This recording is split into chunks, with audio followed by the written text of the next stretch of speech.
생길 것 여러분 기도해 주십시오. 이렇게 믿습니다. 네. 아무튼 나다나 동생 있었으면 좋겠어? 네, 그랬어요. 네, 그러니 아마 하나님께서 주실 줄로 믿습니다. 예, 감사합니다. 예. 자, 우리 하나님 말씀 받도록 하겠습니다.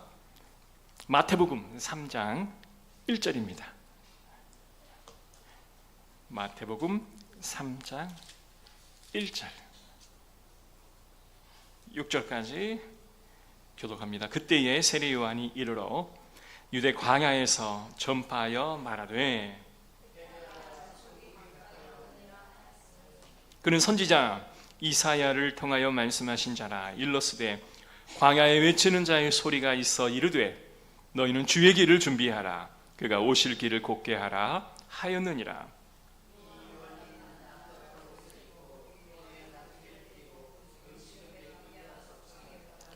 이때에 예루살렘과 온 유대와 요단강 사방에서 다 그에게 나아와 자기들의 죄를 자목하고 요단강에서 그에게 세례를 받더니.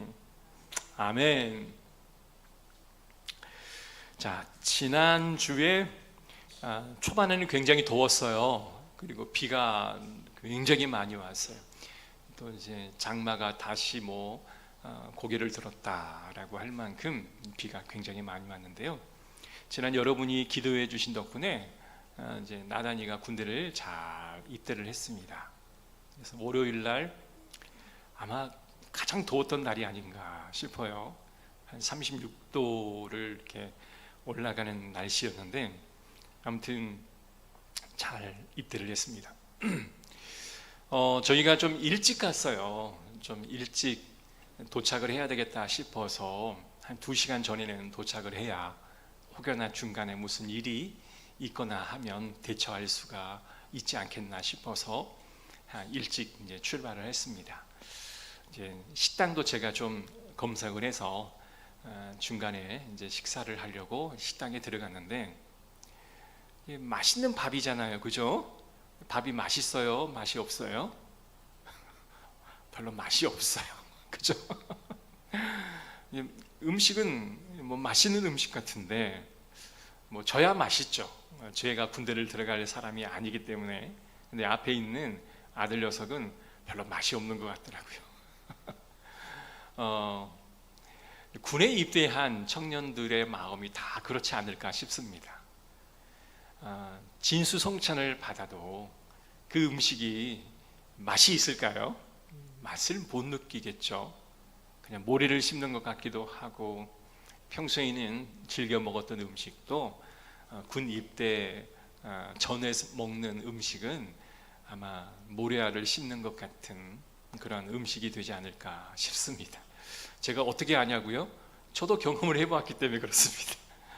저도 입대 전을 이제 다시 회상을 하면서 아들의 마음이 어떨까를 이렇게 유추해 보면 참 맛이 없겠다. 그래서 괜하게 이렇게 맛있는 음식보다는 그냥 부담이 없는 음식을 좀 먹게 하여 이제 들여보내야 되겠다라는 생각을 했죠. 여러분, 이 군대라고 하는 것은 어찌 보면 인생의 광야의 길이 아닌가 싶어요. 정말 두렵죠. 군대를 이제 입대하기 바로 직전에 이제 훈련소가 딱 보이면 그 암담함, 그 절박함, 어떤 일이 일어날까? 저 빨간 모자를 쓴 저 조교는 나에게 어떤 해를 가할까? 그러니까 어디로 내가 전입이 될까? 내가 6주를 잘 버틸 수 있을까? 이러한 생각에 머리가 암담해지는 것을 경험합니다. 분명 남자에게 있어서 군대는 광야입니다. 광야예요.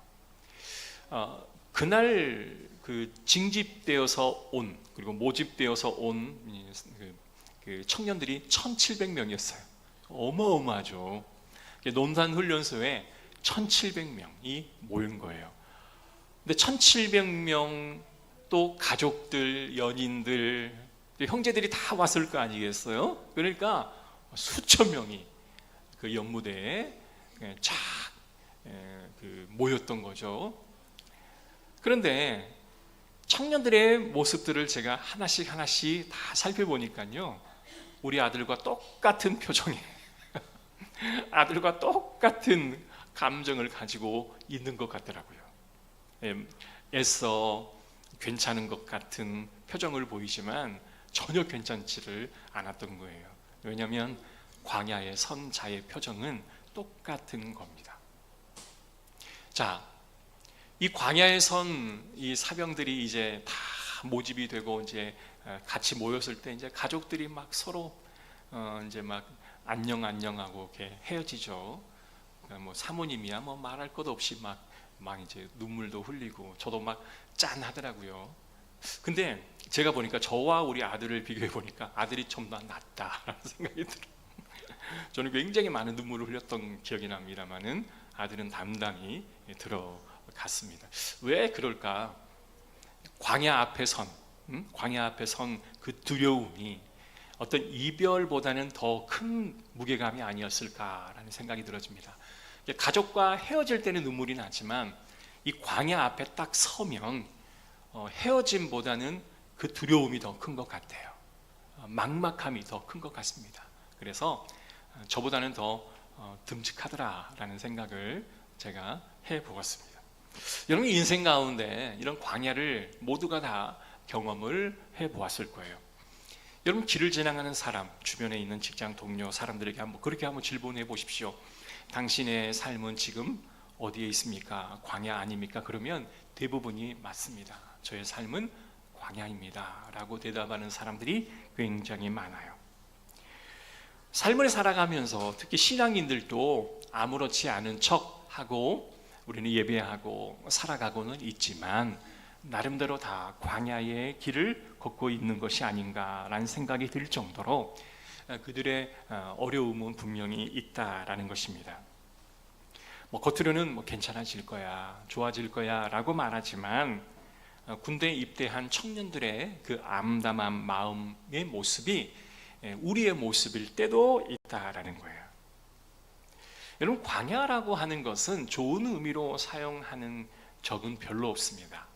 때로는 시험, 고통, 고난, 좋지 않은 의미로 사용하는 것이 사실이에요.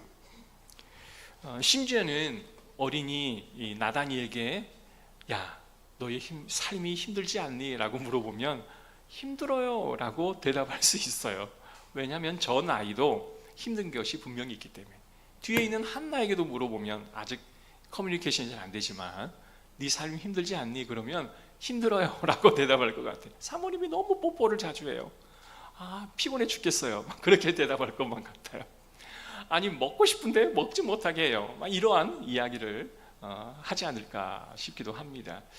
그래서 사람들은요 남녀노소를 불문하고 또 나이가 많든지 적든지 간에 모든 사람들이 광야의 길을 살아가고 있다라고 고백할 것입니다. 자, 우리는 이 땅에서 광야의 길을 걷고 있습니다 라고 우리는 알고는 있지만 광야의 길을 좋아하는 사람은 단 한 사람도 없을 거예요. 피할 수만 있으면 피하고 싶죠. 그죠? 아니 가지 않을 수만 있다면 가지 않는 게 낫죠. 안 그래요? 광야를 굳이 가서 고통을 경험할 필요는 없지 않겠습니까? 성경에서 이 광야라는 단어는 히브리 말로 이드바라는 단어인데 황무지, 사막이라는 뜻입니다. 헬라어로는요 에레무스라는 단어인데 외로움, 황량함, 쓸쓸함이라는 단어가 바로 광야라는 단어예요. 그러니까 이 단어에서 주는 어감은 그리 썩 유쾌하지는 않는 단어이다라는 겁니다. 자, 그런데 성경은 끊임없이 우리에게 확증시키고 있는 말은 믿음이 있는 사람들은 반드시 이 광야의 길을 통과해야 한다라고 규정을 짓고 있습니다. 여러분 공생애를 시작하신 예수님께서 성령에 이끌려서 광야로 나아가셨습니다. 하나님이 이스라엘 백성들을 출애굽하여서 그들을 홍해를 건너게 하고 어디로 보내셨어요? 광야로 보내셨어요. 여러분 사무엘이 다윗에게 기름을 부었습니다. 그러나 다윗이 곧바로 왕의 자리에 등극한 게 아니라 사울의 미움을 받아서 광야로 내쫓김을 당하게 됩니다. 그래서 믿음을 가지고 있는 사람은 당연히 광야라는 삶은 싫지만 하나님이 광야로 인도하시는 것을 우리는 알아야 합니다. 또 확실한 것은 여러분 지금 내 입술로 나는 광야의 길을 걷고 있습니다 라고 대답하지 않습니까? 몸이 아프든 물질의 어려움이 있든 또 관계의 어려움이 있든 직장에서의 어려움이 있든 학업을 하는데 어려움이 있든 모든 사람들은 그 색깔과 종류는 다르지만 광야 길을 가고 있다는 거예요. 우리가 교회 사역을 하면서도 늘 행복하게 아름답게 사역을 할 수도 있지만 때로는 심한 부담감을 가지면서 우리가 사역을 한다면 여러분 교회 사역도 때로는 광야일 수도 있다라는 생각을 해보는 거예요. 그러나 광야는 믿음의 길을 가는 자에게는 뭐예요? 필수 코스예요. 이거를 꼭 여러분 기억하셔야 됩니다. 자, 그렇다면 이런 질문을 우리가 할 수가 있죠. 하나님 왜 광야를 우리에게 허락하실까? 광야는 도대체 어떤 곳일까? 자, 이 질문에 우리는 말씀에서 답을 한번 찾아보기를 원합니다. 자, 마태복음 3장 1절에 있는 말씀 한번 다 같이 읽어볼게요. 시작. 그때에 세례 요한이 이르러 어디에서? 유대 광야에서 말씀을 뭐예요? 전했다. 전파하여 말했다라고 말합니다. 자, 세례 요한의 사역지는 어디였어요? 광야였어요. 저의 사역지는 교회죠.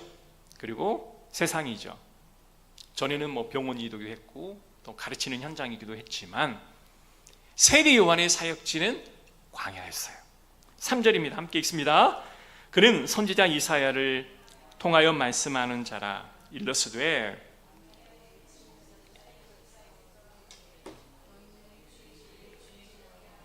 그가 오실 길을 곱게 하라. 여러분 이 3절의 말씀을 보면 참 신기한데요. 이 말씀의 뜻이 뭐냐면 530년 전에 이사야 선지자가 세례 요한에 대해서 예언을 했는데 너는 광야에서 외치는 자의 소리를 이런 말을 해요. 그러니까 이미 세례 요한 이사야가 예언을 했던 거예요. 세례 요한아 너는 광야에서 주의 길을 예비할 자이다. 너의 사역지는 어디다? 광야다. 그러니 세례 요한이 자기가 원해서 광야에 간 것도 아니고 하나님께서 이미 그의 사역지는 광야다라고 정해준 거예요. 여러분 같으면 어떻게 했습니까? 많은 사람들이 좋은 환경에서 일하고 싶어 하죠. 그리고 복지가 좋은 데서 자신의 역량을 100% 발휘하면서 사역하기를 원할 겁니다. 좋은 환경이나 좋은 곳에 가면 자신의 역량이 110% 막 200%까지 막 발휘될 수도 있어요. 그렇지 않겠습니까? 확실합니다. 여건이 좋지 않고 모든 게 제약이 있으면 자신의 역량이 반토막 아니요 10% 20% 내기도 어려울 때가 분명히 있습니다. 그렇지 않겠습니까? 그죠? 저의 역량을 가장 많이 발휘했던 때는 사실 저희가 부목사 때였던 것 같아요. 그때는 뭐 무서운 줄 모르고 일을 굉장히 사역을 열심히 했던 것 같아요. 많이 성장도 시켰을 뿐만 아니라 엄청나게 도전적인 일도 많이 했었고 실험적인 일도 굉장히 많이 했었고 최초로 뭔가를 해보는 그런 것을 무서워하지 않고 있었습니다. 그때 저의 말에 그 고백이 뭐였냐면 돈 필요 없습니다. 우리가 하겠습니다. 해서 그렇게 해냈던 기억들도 굉장히 많죠. 그러니까 오히려 나이를 먹어서 지금 돈 괜찮습니다. 하겠습니다. 이런 말을 제가 할 수 있는가라는 비교를 해보면 그때가 더 많은 그 환경이나 여건들이 잘 갖추어져 있었기 때문에 역량을 더 많이 발휘했다라고 생각을 합니다. 자, 모든 사람들이 어떤 환경에 어떠한 여건에 있느냐에 따라서 자신의 역량을 100% 200% 발휘할 수도 있고 또 어떠한 곳에서는 역량을 발휘하지 못할 수도 있어요. 자, 그렇다면 하나님께서 모든 사람에게 아니 다 좋은 환경에서 자신의 역량을 200% 발휘할 수 있는 곳으로 안내하면 효과적이지 않겠습니까? 안 그러겠어요? 내 능력은 10%인데 좋은 여건들을 만들어서 100%, 200%를 달성할 수 있게 하는 것이 훨씬 더 좋지 않겠습니까? 그러나 하나님은 결코 그런 방법을 취하지 않으신다는 거예요. 세례 요한이 그렇게 생각했을 겁니다. 하나님 왜 광야입니까? 왜 광야에 외치는 소리가 있어? 라고 예언을 하셔서 이사야를 통해서 도심에서 외치는 소리가 있어, 왕궁에서 외치는 소리가 있어 라고 말씀하셨다면, 아니 나는 도심에 가서 왕궁에 가서 더 많은 역량을 발휘하지 않았겠습니까? 왜 광야에서 외치는 소리가 있다라고 예언하셨고 저의 사역지를 꼭 정하셨습니까? 원망하지 않겠습니까? 그러나 세례 요한은 절대로 그런 말을 하지를 않았다라는 거예요. 사랑하는 성도 여러분, 광야에 외치는 소리라고 하는 이 예언 때문에 세례 요한의 사역지는 더 이상 선택의 여지가 없는 광야일 수밖에 없었다라는 거예요. 여러분, 세례 요한의 마음은 내가 꼭 광야로 가야 하는가라는 생각을 할 수도 있었지만 그는 한 번도 그런 고통에 원망을 해보지를 않았다라는 거죠. 자, 그렇다면 이런 질문이 따라올 수가 있겠죠. 세례 요한은 광야의 시간에 어떻게 견디며 사역을 진행할 수 있었나라는 것입니다. 여러분, 어떤 사역지라도 하나님께서는요 우리에게 어떠한 것을 주셨냐면 견딜 수 있는 능력을 주셨어요. 뭘 주셨다고요? 견딜 수 있는 능력을 주셨어요. 좋은 여건에서 사역하는 사람, 좋은 여건에서 신앙생활하는 사람이 저는 100이면 100 다 없다라고 생각합니다. 어떤 사이즈나 환경을 봐도 좋은 면이 있으면 좋지 않은 면이 반드시 다 있어요. 그렇지 않겠습니까? 그렇습니다. 교회가 크면 큰 대로 더 많은 문제가 있고, 작으면 작은 대로 유익도 있지만 더 한계라고 하는 것이 있죠. 그러니까 교회라고 하는 것은 그냥 교회 자체 안에, 공동체 안에 다 많은 제약들이 있는 것은 똑같다라는 것입니다. 자, 그런데 지금 세례 요한은 이 광야의 시간을 어떻게 견딜 수가 있었을까? 정답을 미리 말한다면 그는 사명을 정확히 알았기 때문에 그렇습니다. 뭘 알았다고요? 사명을 알았기 때문에 그렇습니다.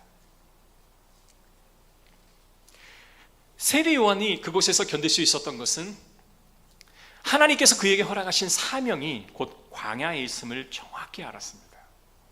이걸 알면 견딜 수가 있는 거예요. 여러분, 조금만 어려워도 사람들이 교회를 옮겨가는 경우들이 많아요. 특히 사역자도 마찬가지입니다. 교회가 어려우면 그냥 가는 거예요. 장로님 좀 힘들게 하면 옮겨버리면 되죠. 내가 굳이 이렇게 다퉈가면서 내가 사역할 필요가 뭐가 있어? 다른 교회로 옮겨버리면 되지. 옮겨요. 그래서 많은 사역자들이 교회를 이렇게 옮깁니다. 어느 교단에서는요 목사를 5년에 10년에 한 번씩 이렇게 옮기는 교단도 있어요. 그런데 옮겨요. 성도들도 마찬가지로 좀 뭔가 내게 누가 약간 좀 압력을 준다, 옮겨버리는 거예요. 또 옮겨버리고 또 옮겨버리고 전혀. 그런데 세례 요한은 그 광야 같은 척박한 땅에서 옮길 생각을 하지 않았던 이유는 바로 이 사명이에요. 하나님이 나를 그곳에 보냈다라고 하는 사명. 이건 굉장히 중요한 겁니다. 그래서 목회자가 되면 꼭 묻는 질의응답이 있어요. 정치부에서는 고시부에서 물어요. 당신은 어떤 사명이 있습니까? 라고 묻는 거예요. 저는 이러이러한 사명이 있습니다. 근데 그 사명이 굉장히 모호하거나 뜬구름 잡는 이야기를 하게 되면 정확하게 다시 한번 되묻죠.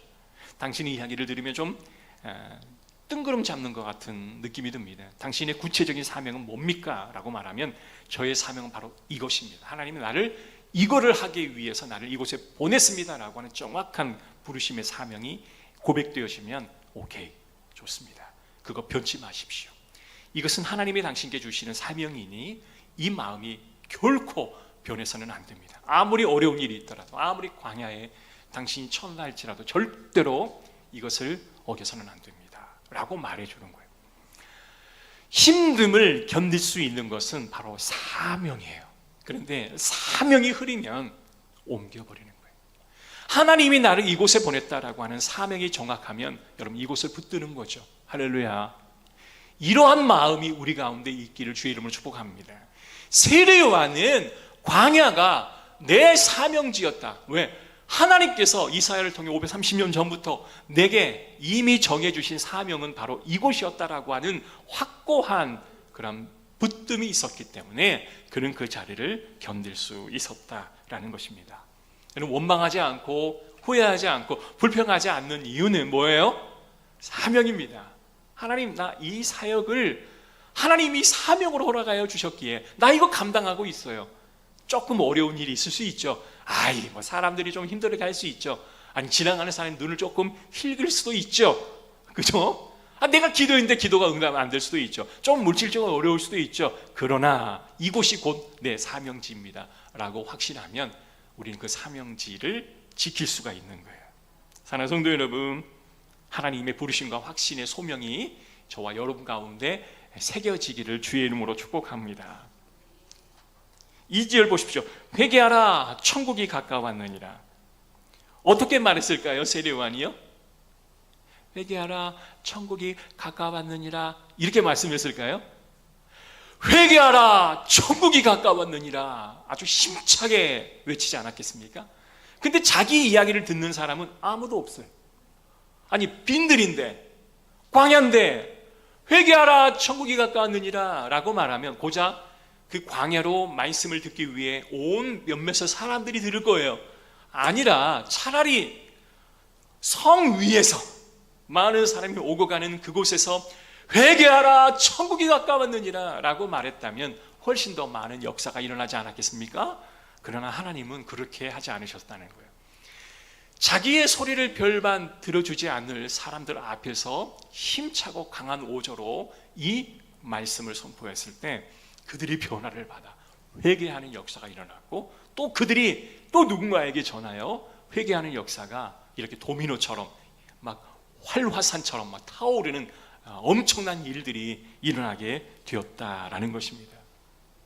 저희 동료들도 저 외딴 섬이나 그리고 어느 시골의 벽지에, 산간 벽지에서 목회하는 친구들이 있어요. 그 친구들을 이렇게 물어보면 너의 소망은 뭐냐? 야, 육지로 가는 게 내 소망이다. 좀 큰 교회로 가는 게 내 소망이다. 그래 이야기해요. 속으로는 아니, 큰 교회 가는 것도 좋긴 하지만 그곳이 당신의 사명지인데 그 사명지를 떠나면 성도들은 어떻게 하나 라는 마음도 솔직히 드는 건 사실이에요. 같은 사역자로서 그래, 좋은 교회 있으면 옮겨라 라고 말은 하지만 속으로는 그래도 그 자리를 좀 지켰으면 하는 바람이 있는 게 사실 아니겠습니까? 가장 먼저 해야 할 게 뭘까요? 그들이 생각해야 할 게 가장 먼저 해야 할 게 뭘까요? 주님의 사명을 먼저 아는 게 가장 우선순위예요. 저와 여러분이 가장 먼저 해야 할 게 뭐라고요? 주님의 사명이 뭔지를 정확하게 우리 신명 가운데 새겨 넣었으면 좋겠습니다. 할렐루야. 여러분의 광야가 교회일 수도 있고 직장일 수도 있고 가정일 수도 있어요. 여러분이 만나는 사람들과의 관계 속이 꼭 광야일 수도 있습니다. 그런데 그곳에서 내가 그래, 내 사명지는 바로 여기다 라고 생각하면 저는 그곳을 여러분들이 변화시킬 수 있을 거라고 믿습니다. 하나님이 그 가정에 나를 보내셨다, 아니 척박하고 굶어진 땅에 나를 보내셨다, 그러면 어떻게 해요? 그것을 변화시키지 않겠습니까? 금요일날 말했던 것처럼 우리 조씨 집안에 복음의 굶어진 그 땅에 우리 어머니가 복음을 들고 가서 복음의 씨를 뿌려서 선교사가 나오고 목사가 나오고 다 장로 집사가 나온 것은 이곳에 나를 보내셨다라고 하는 사명이기에 그것을 변화시키는 것이 아니겠습니까? 이게 바로 하나님의 능력이 아닌가 싶습니다. 사랑하는 성도 여러분, 부르심을 가진 자는, 사명을 가진 자는 결코 넘어지지 않습니다. 아멘으로 좀 화답합시다. 결코 넘어지지 않습니다. 사명을 가진 자는 결코 좌절하지 않습니다. 좀 아멘 좀 크게 하라니까요. 다시 한번 합시다. 사명을 가진 자는 결코 좌절하지 않습니다. 세례 요한처럼 사명을 감당합니다. 막막한 현실에서 여러분, 사명을 가진 자는 막막해하지 않아요. 사람들은 막막하다라고 말하지만 사명자는 전혀 막막한 게 아니에요. 그게 바로 사명이거든요. 사명자의 길이거든요.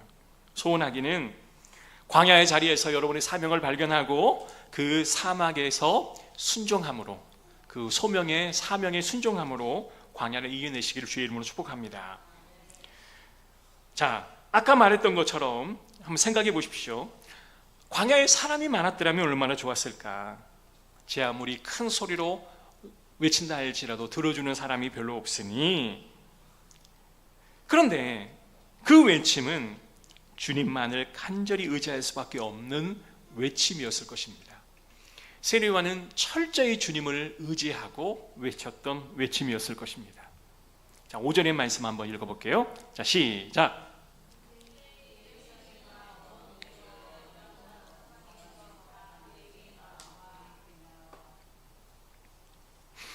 뭐라고 그랬어요?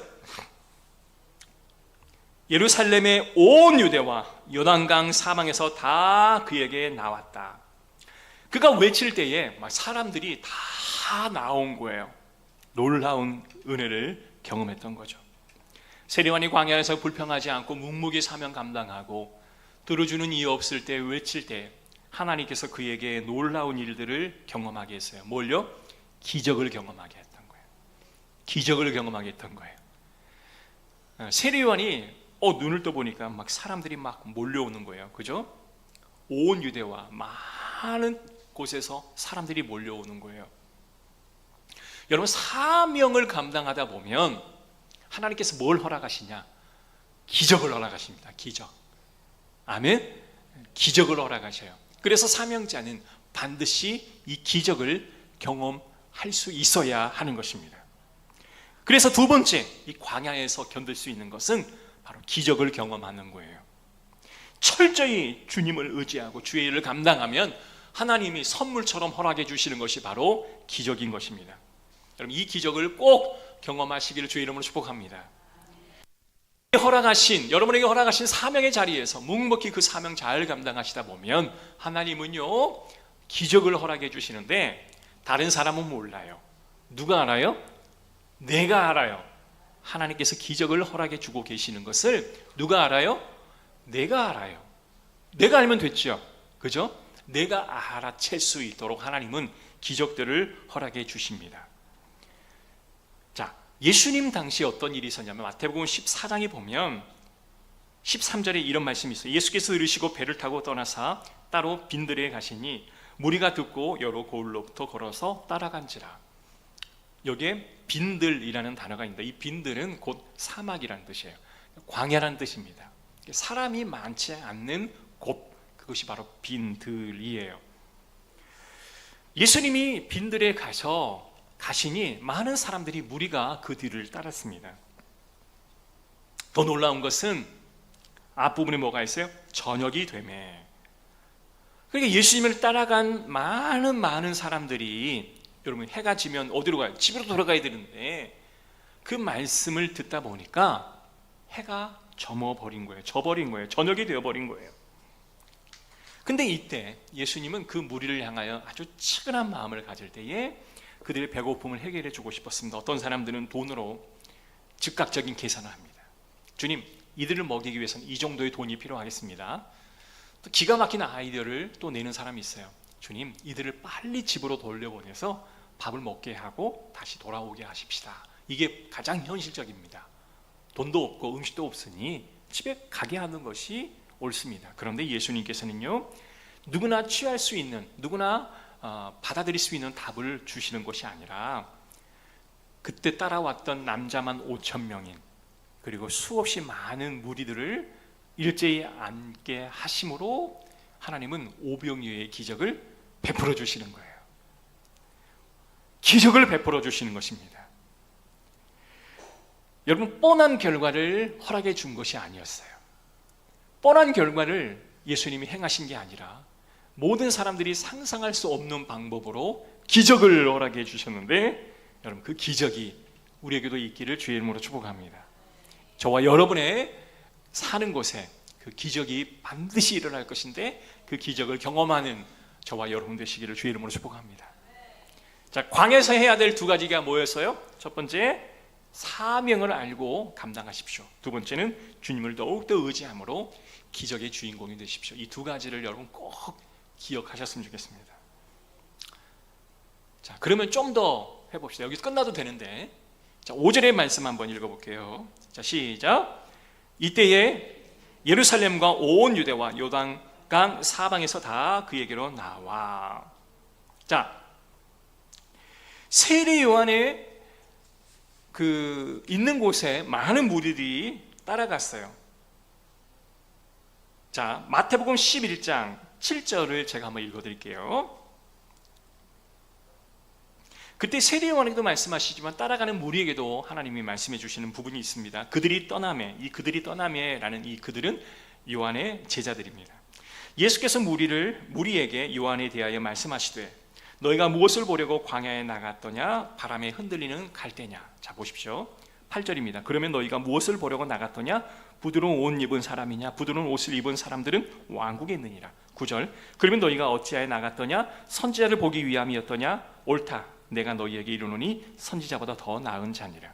자, 예수님께서 세례 요한에 대해서 뭐라고 규정을 하시냐면 선지자보다 더 나은 자라고 칭찬하고 있는 거예요. 그리고 세례 요한을 만나기 위해서 지금 광야로 나간 사람들의 의도가 뭔지를 보여주셨는데요. 그들이 광야로 나간 이유는 흔들리는 갈대를 보러 나간 게 아니라는 거예요. 광야의 풀들을 구경하러 그 자리에 나간 게 아니라는 겁니다. 부드러운 옷을 입은 사람을 보기 위해서 광야로 나간 게 아니라는 거예요. 만약에 그들이 대접받기 원하고 그들이 높아지기 원한다면 차라리 궁중에 가서 문지기를 하는 게 원래 낫죠. 거기서 사람의 눈에 잘 띄면 출세라도 하지 않겠습니까? 근데 그들이 왜 세례 요한을 쫓아 광야로 나갔는가? 세상의 힘을 보기 위해서 광야로 나갔는가? 아니다. 너희가 광야로 나간 이유는 뭐냐? 말씀을 전하는 세례 요한을 통하여 전하는 말씀을 듣기 위하여 광야로 나간 것이다 라고 정확하게 말씀해 주는 거예요. 제가 여러분에게 교회에 왔어요? 아니, 오늘 제가 음식을 해야 되는데 음식하러요. 아니요, 뭐 주일학교 내가 사역을 하기 위해요. 내가 반주하기 위해요. 내가 재정부를 하기 위해서요. 내가 간 목사님이 좋아할 것 같았어요. 그게 아니라 여러분이 왜 교회에 왔냐면 하나님의 말씀을 선포하는 세례 요한이 있기에 그 말씀을 들으러 온 것이다 라고 말하는 거예요. 왜 세례 요한의 말씀이 선포되는 그것을 듣기 위하여 왔느냐? 여러분, 부자 되고 싶다면 교회에 오면 돼야 안 돼요? 안 돼요. 차라리 지금 나가서 일당 받고 일하는 게 훨씬 낫죠. 그죠? 즐거움을 추구하려면 교회에 와야 돼요, 안 와야 돼요? 영적인 즐거움이야 있지만 어떤 즐거움의 쾌락적인 부분들은 차라리 여행 가면 훨씬 낫죠. 그렇죠? 해외 여행 가면 훨씬 즐겁지 않겠습니까? 징검다리 휴무 때 그냥 나가면 더 즐겁지 않겠습니까? 아니, 권력을 얻으려면 왜 교회에 나와요? 세상 정치인들 그런 사람도 있더만요. 권력자가 교회에 있으면 나와서 눈초장 찍고 또 권력의 한 자리를 얻으려 하는 사람도 있지만 교회는 그런 곳이 아니라는 거예요. 그죠? 뭐예요? 선포된 하나님의 말씀을 듣기 위하여 모인 사람들의 모임이라고 하는 것입니다. 그래서 그들은 말씀을 듣기 위해 광야로 나간 거예요. 자, 6절입니다. 다시 한번 읽어봅시다. 시작. 자기들의 죄를 자복하고 요단강에서 그에게 세례를 받더니 놀라운 일이 일어나는 거예요. 말씀을 들으러 왔는데 세례요한의 말씀을 듣다 보니 내 죄가 막 보여지는 거예요. 그래서 자복하고 울며 하나님 앞에 회개하고 세례요한이 베푼 세례를 받고 났더니 어때요? 성령의 역사가 감당할 수 없는 비처럼 막 파도처럼 막 나를 덮치는 거예요. 그걸 경험했던 사람들이 광야에서 어디로 나가요? 자기 집으로 나아가, 자기 직장으로 나아가, 또 세례요한의 말을 되풀이하며 전했을 때 동일한 효과가 일어나지 않았겠습니까? 그러면 광야는 어떤 곳이에요? 하나님의 말씀을 듣고 철저히 내 죄를 고백하는 장소가 바로 하나님 광야였고, 옛 나 자아가 깨지고 다시 내 안에서 새로운 자아가 살아나서 새 사람이 되어지는 곳이 바로 광야라는 거예요. 할렐루야. 자, 서론의 말을 더하면 저희 아들이 이제 군대를 갔어요. 군대는 뭐예요? 광야예요. 광야는 사람을 새롭게 만드는 곳이에요. 여러분, 훈련소가 무슨 영적인 공간입니까? 그곳이 대단한 어떤 말씀을 가리키는 수련의 장소입니까? 아니에요. 어마어마한 고통을 주는, 인내를 주는, 자존심을 꺾게 하고 자신의 체력의 정말 절정, 그죠? 최 밑에까지 더 이상 짜낼 수 없는 단 1%의 체력도 남아있지 않다라고 생각하는 그 정점에 놀라운 체력이 다시 급충전되어지는 신비로운 일들을 경험하면서 웬만한 어려운 일들은 어려운 일로 생각하지 않고, 웬만한 일이야 힘들지 않고, 웬만한 굴욕이야 굴욕당하지 않는다라고 생각하는 이상한 놀라운 변화들이 일어나기 때문에 바로 그 광야를 우리는 기대를 하는 거예요. 사랑하는 성도 여러분, 우리에게 광야는 분명히 있을 수밖에 없으나 그 광야를 통해서 하나님이 계획하시는 것들이 있습니다. 그 광야는 곧 나의 사명지다. 여러분 꼭 느끼시고, 그 사명지에서 여러분 하나님 앞에 놀라운 은혜를 체험하시기를 주의 이름으로 축복합니다. 말씀으로 들어가 그 말씀을 듣고 영적인 회개가 일어나고 다시 한번 하나님 앞에 나아감으로 놀라운 세례요한과 같은 제2의 세례요한 같은 사람들이 나오기를 주의 이름으로 축복합니다. 기도하겠습니다. 하나님